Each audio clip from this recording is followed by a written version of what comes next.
BFI సియోన్ ప్రతిధ్వని YouTube ఛానల్ని వీక్షిస్తున్నటువంటి మా ప్రియ సహోదరి సహోదరులందరికీ యేసుక్రీస్తు నామంలో హృదయపూర్వక వందనాలు తెలియజేస్తా ఉన్నాను. మా తండ్రి గారైన దైవజనులు జోసెఫ్ శాస్త్రి గారి యొక్క సేవా జీవితంలో, అలాగే తను రక్షణ పొందినటువంటి దినాల్లో తను ఎదుర్కొన్నటువంటి ప్రతి పరిస్థితిని, అనుభవాలని మీతో షేర్ చేసుకోవడానికి ప్రభు నాకు అవకాశం ఇచ్చాడని నమ్ముతున్నాను. ఈ విషయాలు మీ ముందుకు తేయడానికి ప్రభుని బట్టి సంతోషిస్తున్నాను.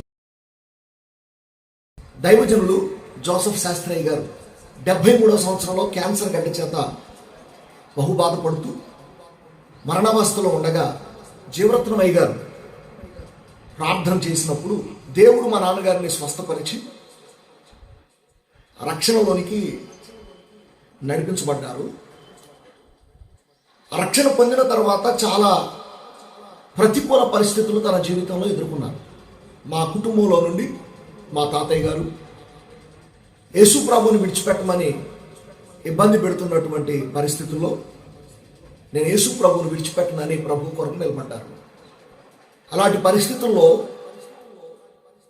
ఇంట్లో నుండి బయటికి వెళ్ళగొడితే అక్కడ ఉన్నటువంటి సిఎస్ఐ చర్చ్ ఒకటి ఉండేది. పాకతో, తాటేకుల పాకతో ఉన్న చర్చిలో వెళ్ళిపోయి ఉన్న ఒక టవల్ కింద పరుచుకొని పడుకున్నప్పుడు భయంకరమైన విషనాలు, త్రాసుపాము కాటుకు గురై ఆ రాత్రి మరణముతో పెనుగులాడుతున్న పరిస్థితుల్లో కిందంతా బాగా కొట్టుకొని నోటెంట నొగరొచ్చి ఇక చనిపోవడానికి సిద్ధంగా ఉన్న పరిస్థితుల్లో మా నాన్నగారు మనసులో ఒక చిన్న ప్రార్థన చేశారట.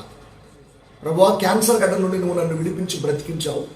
ఈ పాము యొక్క కాటుకు గురైపోయి నేను చనిపోతే నీ నామానికి అవమానం కలుగుద్ది, నీ చిత్తమైతే నన్ను బ్రతికించు అని ప్రార్థన చేస్తున్నప్పుడు దేవుని హస్తం మా నాన్నగారి దగ్గరకు వచ్చి ఆయనను ముట్టుకొని స్వస్థపరిచినట్లు జోసెఫ్ శాస్త్రి గారి జీవితంలో ఒక ఘటన తన జీవితంలో ఎదుర్కొని ప్రభు చేత తిరిగి స్వస్థపరచబడిన వాడై విశ్వాసాన్ని బలపరుచు దేవుని కోసం నిలబడి ముందుకు కొనసాగాడు.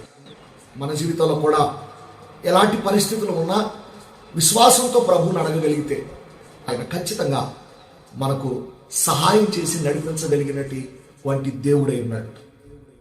May God bless you.